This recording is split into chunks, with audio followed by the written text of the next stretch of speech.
Bilvavi on Meditational Breathing, Part 4 of 10.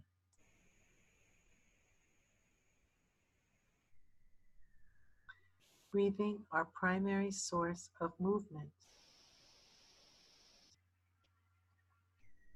We understand clearly that movement and action is a sign of being alive. A dead person cannot move, and he cannot do anything. But when it comes to our daily living, do we actually feel more alive from movement? Often we are living life like a dead person. We generally will feel more alive from what we possess, but not from the movement and actions in our life. But the truth is that a person really does live from movement and action, and not just from what he has. The Gemara brings a dispute if the land of Eretz Yisrael is inherited by those who left Egypt or by those who entered the land. According to one opinion in the Gemara, it is inherited by those who left Egypt who were already deceased by the time the nation entered the land, because there can be inheritance in the grave, whereupon the deceased person has an acquisition of his inheritance and now passes on the inheritance for his children. Without getting into the details of this discussion, the point we want to take out from this is that even a dead person can acquire something, at least momentarily. Therefore,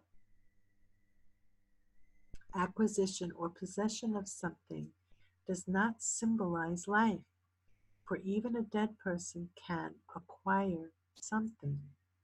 What then is life? Life is only when there is action and movement.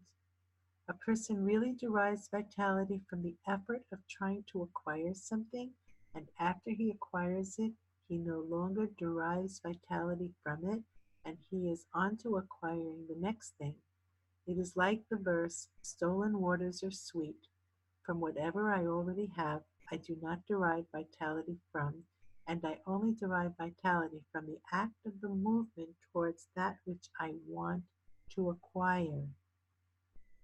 The truth is that even a dead person has some degree of vitality which keeps it intact.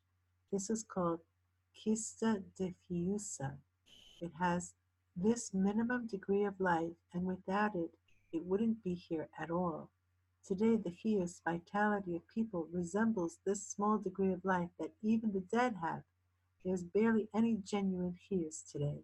However, the more a person learns how to derive vitality from movement, the more he can tap into this source of energy at every moment and become revitalized from it. Even if you are physically still, but your emotions or thoughts are active, you can derive vitality from this kind of inner activity. On a subtler level, even the physical body is always in movement. When a person is completely still, he won't be able to feel this because the movement is so subtle. But from the act of breathing, one can feel his abdomen moving and the like.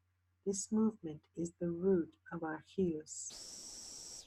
This understanding that we can derive chiyus from the mere act of moving is really a perception which comes from before the sin of Adam.